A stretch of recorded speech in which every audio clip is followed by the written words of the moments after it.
महान उद्धारक। एक दिन राजा विक्रमादित्य जंगल में शिकार खेलने गए। तभी अचानक एक खूबसूरत हिरण उनके सामने आ गया। राजा ने अपना धनुष उठाकर उस पर निशाना साधा, पर हिरण ने उन्हें रोकते हुए कहा, हे राजा विक्रमादित्य, कृपया मुझे मत मारें। स्तब्ध विक्रमादित्य ने रुककर आश्चर्य से हिरण की ओर देखकर पूछा, हे सुंदर प्राणी, तुम तो बात कर सकते हो।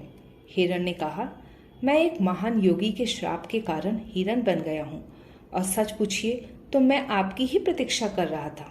हिरण की बात सुनकर अचंभित राजा ने पूछा, हे हिरण, तुम्हारी बात मेरी समझ में नहीं आ रही है।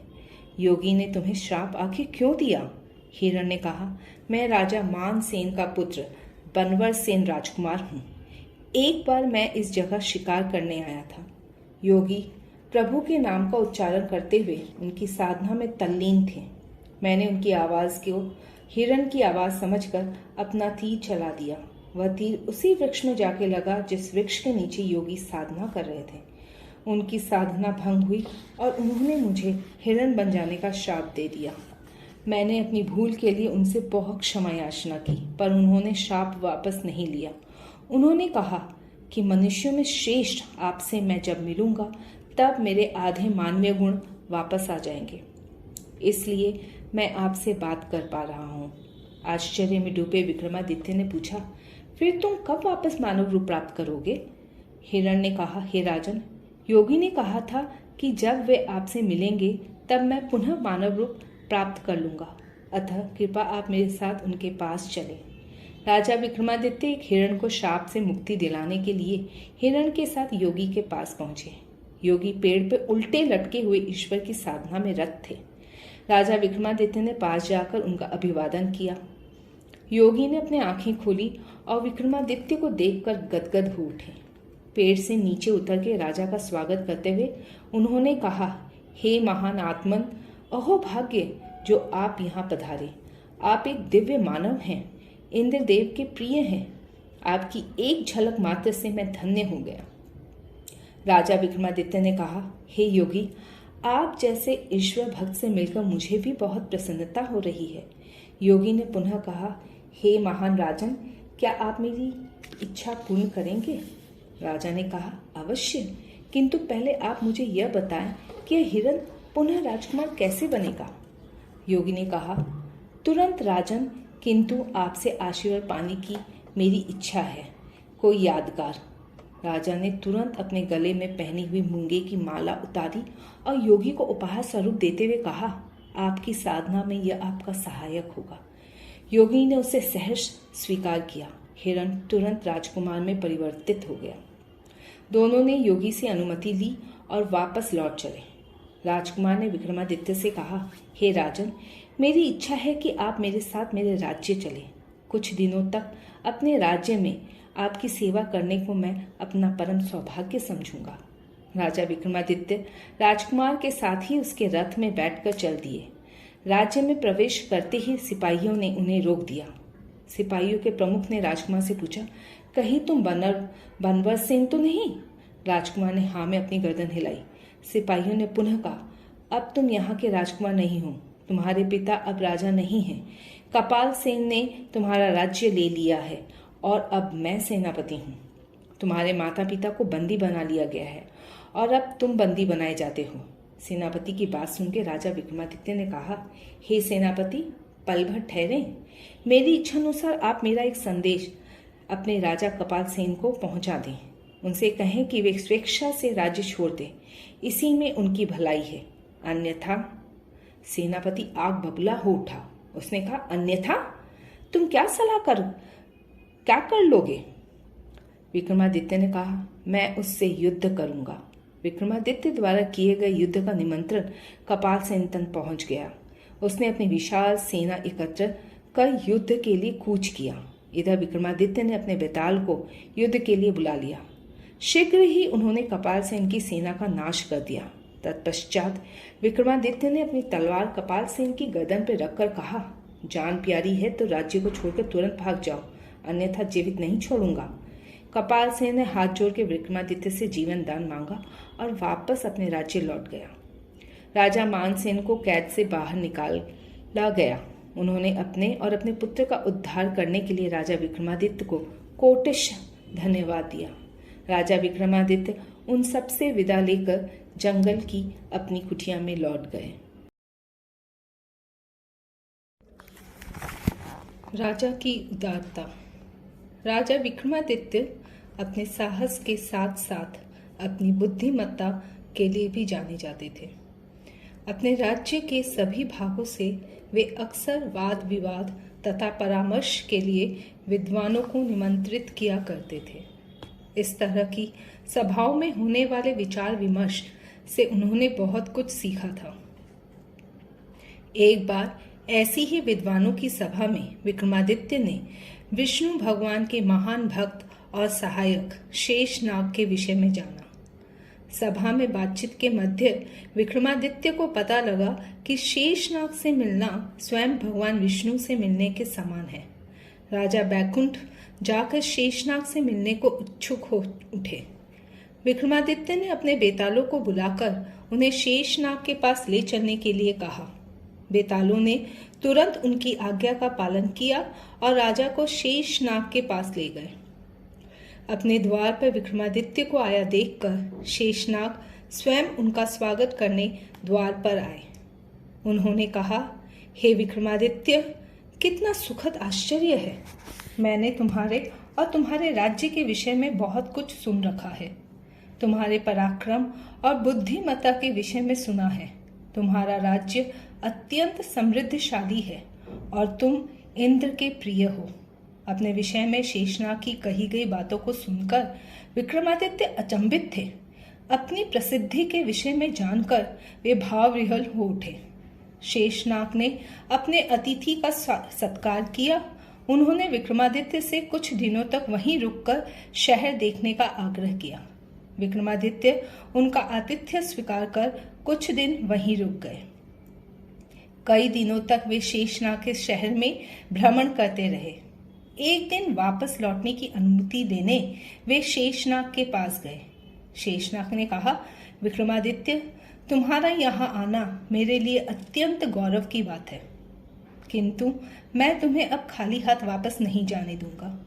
यह कहकर शेषनाग ने राजा को 4 रत्न दिए।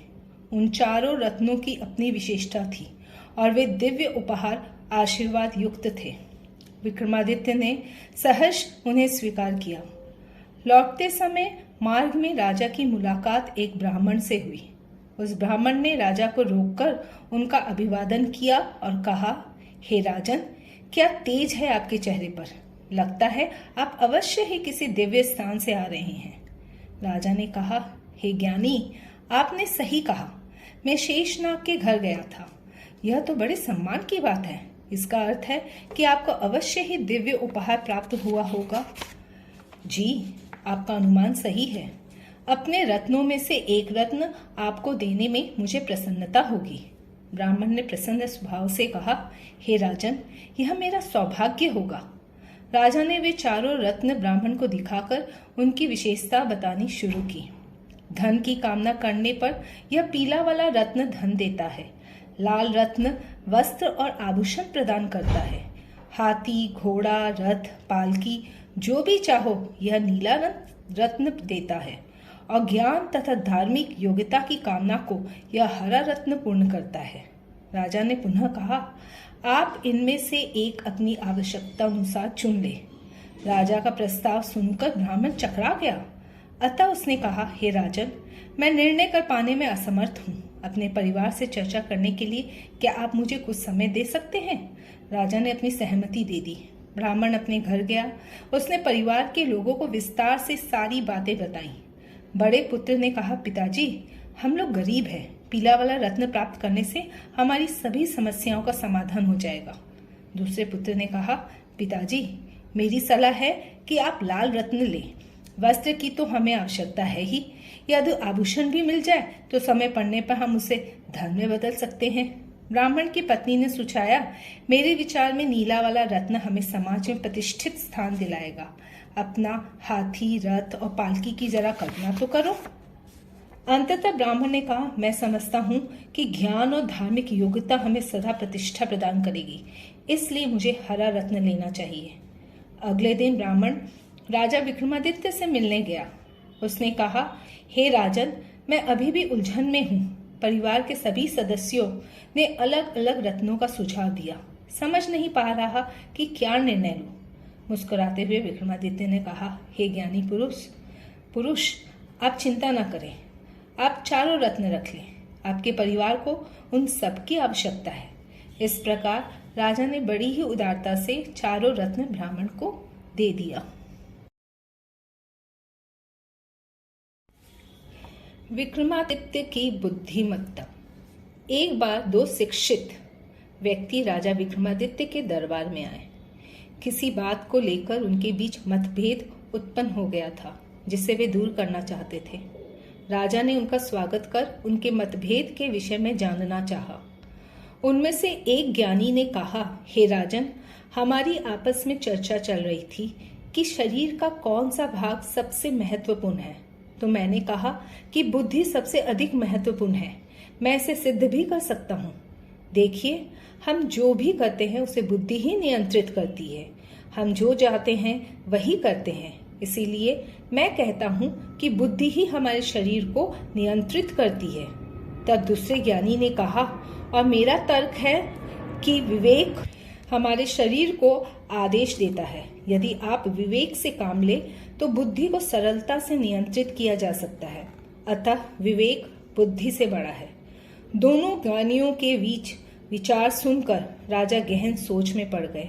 फिर उन्होंने कहा, ज्ञानियों, मुझे थोड़ा समय दे। बुद्धि और विवेक में से कौन बड़ा है, इस पर अपनी राय मैं विचार कर दूंगा। कुछ दिनों बाद आप लोग मुझसे मिलने आए। दोनों ज्ञानी वहां से चले गए।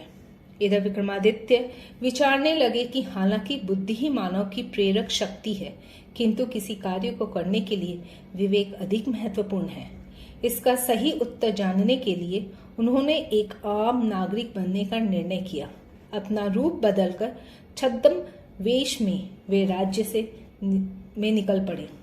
सबसे पहले राजा को पेड़ की छाया में विश्राम करता हुआ एक व्यक्ति मिला। वह एक बैलगाड़ी वाला था और थक कर झपकी लेने के लिए रुक गया था। राजा उसे देखते ही पहचान गए।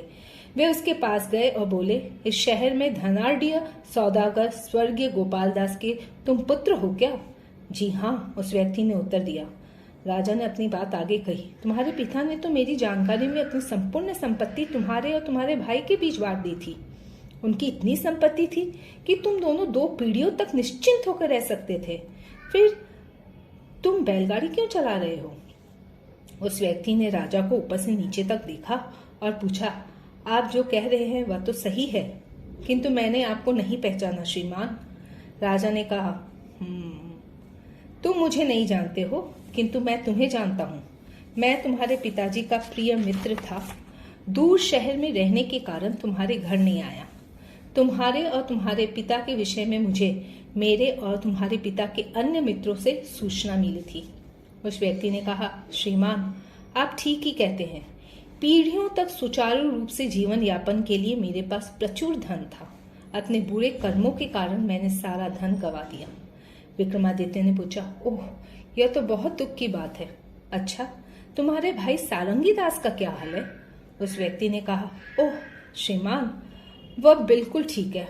उसने बड़ी ही बुद्धिमत्ता से अपने धन को कई व्यापारों में लगाया और अब फल फूल रहा है। मैंने सारे धन गंवा दिए। अपने पुरखों की जायदाद मुझे बेचनी पड़ी और अब मैं यहाँ जीविकोपार्जन कर रहा हूँ। विक्रमादित्य ने फिर पूछा, किस कारण तुम्हें अपनी जायदाद बेचकर यहाँ आना पड़ा?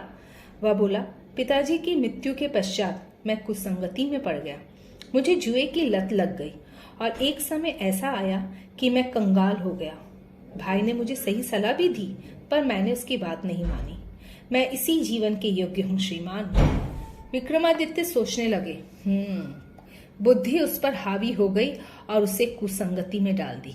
उसने सारा धन गंवा दिया और अब विवेक उसे नियंत्रित कर रहा है। इसीलिए वह बुद्धिमत्ता पूर्वक कठिन परिश्रम से समुचित जीविका उपार्जन कर रहा है। उन ज्ञानियों की शंका का समाधान राजा को मिल गया था। राजा ने सोने के कुछ सिक्के उस व्यक्ति को देते हुए कहा, ये लो, इन्हें रखो, समझदारी से इसे खर्च करना। उस व्यक्ति ने आश्चर्यपूर्वक विक्रमादित्य से पूछा, श्रीमान, आप मुझे इतने सिक्के भला क्यों कर दे रहे हैं? आप हैं कौन? विक्रमादित्य ने उत्तर दिया, मैं उज्जैन का राजा हूँ। उस व्यक्ति ने हृदय से राजा को धन्यवाद दिया और राजा वापस अपने महल लौट आए। उन्होंने उन ज्ञानियों को बुलवाया और कहा, मुझे आपके प्रश्न का उत्तर मिल गया है। देखिए, हमारी बुद्धि घोड़े की तरह है और विवेक सारथी है। यदि आप घोड़े को अनियंत्रित छोड़ दें तो वह कहीं भी चला जाएगा। यह हमारी समझदारी या विवेक ही है जो कि एक सारथी की तरह हमारे मन या बुद्धि को सही मार्ग दिखाती है। ज्ञानियों को उनकी शंका का समाधान मिल चुका था। उन्होंने राजा को धन्यवाद दिया और प्रसन्न मन से दरबार से चले गए।